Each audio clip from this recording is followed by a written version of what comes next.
I really do not understand Pokemon fans. Everybody seemed to absolutely love Pokemon Legends Arceus back when it first came out. And now we have Pokemon Legends ZA, which is Arceus, but better in almost every single way. And all I'm seeing online is hate for it. What's going on? Let's talk about it. The Pokemon Legends games are very interesting. People have been begging for a switch up to the original Pokemon formula for years and finally felt like they got it with Arceus. I thought Arceus was pretty terrible.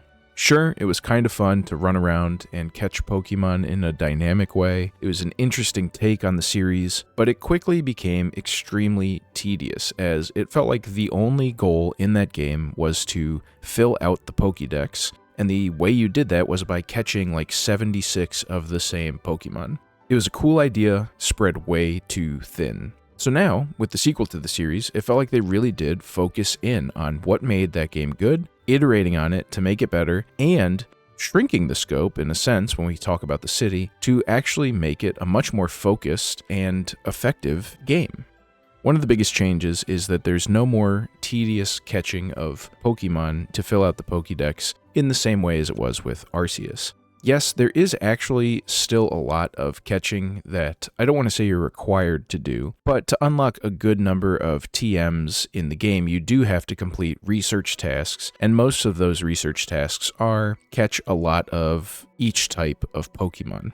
So the game still kind of devolves into, if you see a wild Pokemon, you better try and catch it, but there's no requirements on how you catch it. It doesn't have to be a certain type or time of day or whatever. It's just catch a grass-type Pokemon, catch 30 water-type Pokemons. So it felt a lot more streamlined and didn't really bother me as much, because again, you just run around and catch any wild Pokemon you see, you just try and catch them. This does, though, reveal one glaring issue, and I'm stunned that this is how it works, but there is no way to sort the Pokemon that you have in your Pokemon boxes. You just have to somehow know where the random Pokemon you caught was. There are some filtering options, but it still is very clunky, and it's astounding to me that when they know you're going to have boxes and boxes and boxes of wild Pokemon, especially when they know you're going to have like 30 of the same Pokemon, that they don't give you a better way to sort your boxes. They've also updated battles. Gone are the turn-based battles of Pokemon, and while I'm usually a turn-based proponent in games, I love a good turn-based game, I have never really liked Pokemon's turn-based game, because they do a lot of the things that make people not like turn-based combat. Pokemon games, the combat is slow, it's tedious, it takes forever after you knock out one Pokemon to get the next Pokemon out on the field. There's just so many moments in Pokemon's take on turn-based combat that make the combat feel slow and sluggish.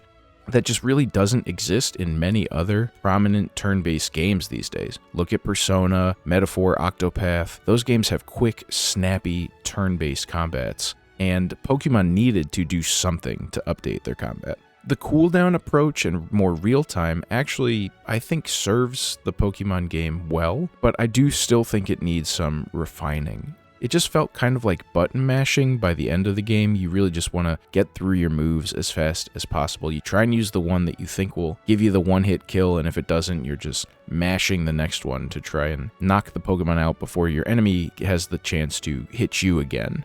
In the early game is actually where I thought the new combat showed the most promise, because you are expecting to have kind of a back and forth with the combat. You are planning on attacking them multiple times, and this actually makes you feel like using all of your moves. I never bother with the status affecting moves in Pokemon games, because at this point I guess I'm just trained like do as much damage as soon as possible. If I can knock this guy out by exploiting its weakness in one shot, what is the point of lowering its defense first, kind of a thing. But with the cooldowns, you actually kind of have to. I can't use Tackle again in the opening fight with my starter Pokemon for 6 seconds, so I might as well use Tail Whip or Growl or whatever else in between. I think they're on to something with this combat, but it does need some iteration, especially as you get later in the game, or as you start inevitably out-leveling the Pokemon you're going to be running into. It starts turning into just a button mash. Just attack as fast as possible, knock the guy out as fast as possible, move on to the next.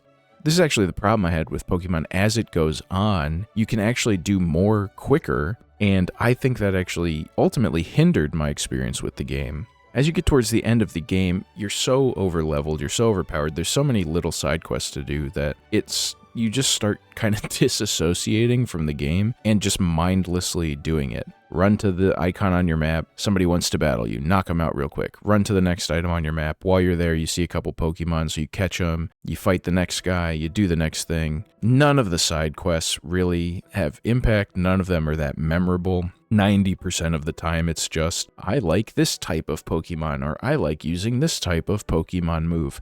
Battle my Pokemon so I can show you how cool this thing I like is. There is just not a lot of heft to what you are doing, but luckily for the game, what you are doing is fun. So we run into the same kind of issue I had with Donkey Kong Bonanza, where it feels pretty mindless. It's kind of just like you're swiping through TikTok videos or whatever, moving battle to battle. You don't really register what you're doing. You don't really register who you're fighting. You're just hitting the buttons, you're hearing the sounds, you're watching them get knocked out, and you're seeing your guys level up. And that is just inherently satisfying and carries a lot of the late game. And it certainly has to, because the story and the world is not carrying anything. Pokemon stories have always been a little weird to me because they are always trying to walk that tightrope of, this is a game for children, but also we're going to have the bad guys be this like weird mafia style thing where they're stealing Pokemon or doing something. But then when you actually talk to them, we have to kind of make them seem like good guys, or it's actually not as bad. So if you're an adult, you kind of understand the undertones. But as far as what's actually said in the dialogue, they have to neuter it so much that it's acceptable to be a child's game and a child's story and get that E rating. And I think they're at the limit at this point because I just can't handle it anymore. This is the most egregious example to me. First, just the fact that your character seems to be like at least a teenager in this game, maybe a little older, and we're still doing this weird thing where this entire world has Pokemon in it. Everybody has a Pokemon, especially in this game. Everybody has a Pokemon. You see somebody standing on the side of the road as you're running around the city, they all have Pokemon standing next to them. Everybody has a Pokemon, and we're just expecting that your character has never seen a Pokemon before, doesn't know what a Pokemon is, doesn't know how to catch a Pokemon, doesn't know this, you're a tourist to the city, you're coming to visit this city. You have no idea that they're having this big trainer league thing where they're trying to find the strongest trainer. But oh, don't worry, because you just magically are the strongest trainer, even though you've never touched a Pokeball before. And then as you get deeper into the story, you run into these like loan sharks. They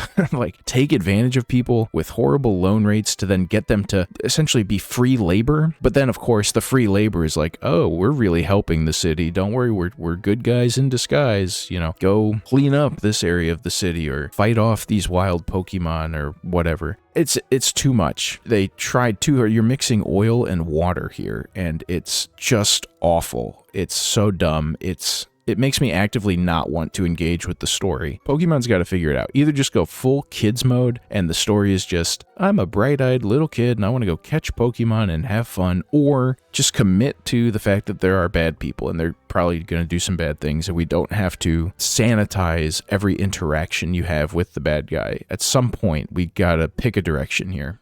The world also leaves a little bit to be desired. The world is big enough, it's fun enough to run around, but they did nothing to give it any unique feel. After running around the game for like 30 hours, I still don't think I could tell you if you showed me a screenshot. I don't think I could tell you where on the map you are because it all just looks the same. The wild zones too kind of suck. They're way too small. It actually makes sense from the narrative. This is one of the few parts of the story that I thought was kind of interesting, which is, okay, you want to live in harmony, people and Pokemon, but you can't just keep bringing Pokemon into the city and then gating off areas for them to live in. It doesn't really get explored as much as it could have because, again, it's a Pokemon game, but it's an interesting idea, and the wild zones are interesting in theory, but the wild zones themselves are really just the Safari Zone from, like, the original Pokemon. You run in, you see all the Pokemon. There's only 8 wild Pokemon per wild zone too. So you go in there, you catch the 8 Pokemon that you need, and you leave. The area's too small. There's no reason to like explore the area.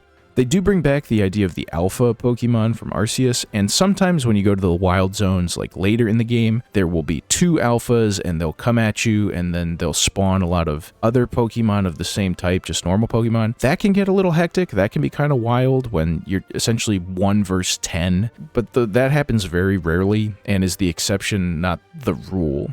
The biggest criticism I've seen of this game is its visuals, and I'm not necessarily going to stand up for them, but I will say, yes, when you see those focus screenshots or videos, like, look at how bad this game looks. It's so much easier to see why it looks bad. When you're running around, when you're playing the game, it doesn't feel that bad because you're not really looking at the sides of the buildings and focusing in on the detail. You are running around looking at the Pokemon. And so in the moment-to-moment actual gameplay, I didn't feel like it looked that bad. Sure, could it look better? Of course. But still, I think the Pokemon themselves look good. I think the animations, the battles look good. It runs really good on a Switch 2, which is something we couldn't say about Scarlet and Violet, for example, on the Switch 1. It's just overall a much more polished package in relation to the previous Pokemon games. Sure, compared to whatever new hyper-realistic game that just came out, it looks like garbage. But compared to the last Pokemon game, it actually feels like a big step up. And to me, that's fine. I don't know. I didn't go into this thinking this was going to be graphically mind-blowing. I thought it would just be a fun Pokemon game, which I think it was. I think it ended up being a pretty fun Pokemon game. Yes, there's still a lot of room for improvement. Yes, it's still rough around the edges, but to me, it is everything Arceus wanted to be, just much more realized. And I think if they keep iterating on this formula, if they keep working on the combat, they might be really onto something with the more real-time combat. This game feels like the biggest evolution that we've seen so far in the Pokemon games, and I really don't understand why all the people who say Arceus is their favorite game suddenly hate this game just because it maybe doesn't look as good as they want it to, like visuals are something the Pokemon series is known for and banks on. I don't know, it just feels like a really weird hill to die on, especially when the game itself actually feels so good and so much more improved compared to the previous games in the series. What do you think? Is Legends ZA actually a big step down from Arceus or Scarlet and Violet? Let me know in the comments down below. If you liked the video, be sure to hit the like button, leave a comment. It helps the video and channel out so much when you leave a comment. Consider subscribing to the channel or even becoming a member. If you don't want to give Pokemon your money, you might as well give it to me. And I will see you all with the next video.